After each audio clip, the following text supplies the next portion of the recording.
मध्य प्रदेश के एक छोटे से गांव पिपलिया में रामू नाम का किसान अपने परिवार के साथ रहता था।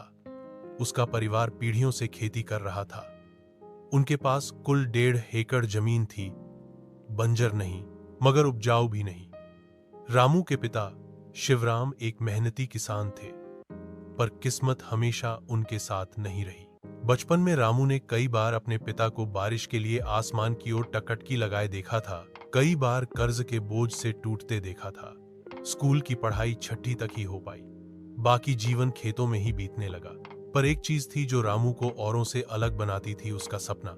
एक दिन ऐसा आएगा जब हमारे खेत सिर्फ हमें ही नहीं, पूरे गांव को रोटी देंगे, रामू अक्सर खुद से कहता। रामू की शादी 22 साल की उम्र में हुई।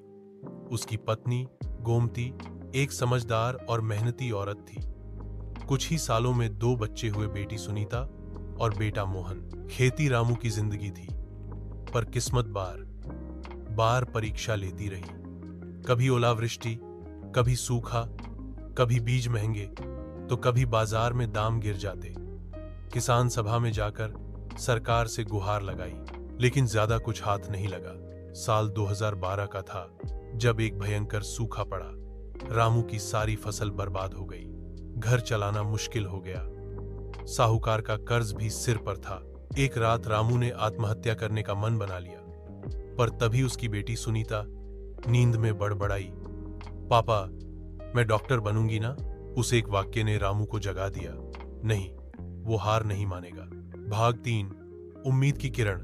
रामू ने ठान लिया कि अब कुछ अलग करना होगा।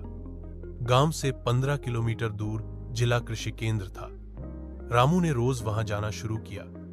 वो इंटरनेट वाले कमरे में बैठकर जैविक खेती, नई किस्में, कम लागत में उत्पादन जैसे विषयों पर जानकारी लेने लगा। वहां की कृषि अधिकारी नीलिमा मैडम ने रामू की लगन देखी और उसे प्रेरित किया। रामू, बदलाव रात नहीं आता, लेकिन तुम जैसे लोग ही क्रांति लाते हैं। रामू ने सबसे पहले अपने खेत की मिट्टी की जांच करवाई। फिर उसने तय किया कि अब वह रासायनिक खाद नहीं डालेगा। गोबर, वर्मी कंपोस्ट, नीम के कीटनाशक से जैविक खेती शुरू करेगा। भाग 4, गांव वालों की आलोचना। जब रामू ने ट्रैक्टर की जगह बैल फिर से खेत में उतारे और गोबर फैलाना शुरू किया, तो गांव में हंसी उड़ने लगी। पगला गया है रामू, ये कौन सी खेती करता है। यह वाक्य बार बार रामू के कानों में गूंजता, लेकिन उसने हार नहीं मानी। उसने अपनी 1 एकड़ जमीन पर जैविक धनिया, मेथी, टमाटर और बैंगन उगाना शुरू किया। सिंचाई के लिए उसने ड्रम से ड्रिप सिस्टम जैसा जुगाड़ किया। खर्चा कम, मेहनत ज्यादा, पर वो जुटा रहा। 6 महीने बाद फसल तैयार हुई। उसने शहर के एक जैविक बाजार से संपर्क किया। वहां उसकी सब्जियों की खूब मांग निकली। उस साल उसकी कमाई पिछली 5 सालों से ज्यादा थी। भाग 5, बदलाव की लहर। भाग 5, बदलाव की लहर। रामू ने अगले साल बाकी जमीन पर भी यही तरीका अपनाया। अब उसने गांव के 4 और किसानों को सिखाया। वो एक व्हाट्सएप ग्रुप चलाने लगा, पिपलिया किसान मंडल। धीरे धीरे 20 से अधिक किसान जैविक खेती की ओर बढ़े। रामू ने खेती में सोलर पंप, बायोगैस और मल्चिंग तकनीक भी अपनाई। इससे पानी और खाद की बचत हुई। रामू की बेटी अब 10वीं में थी और पूरे जिले में टॉप कर रही थी।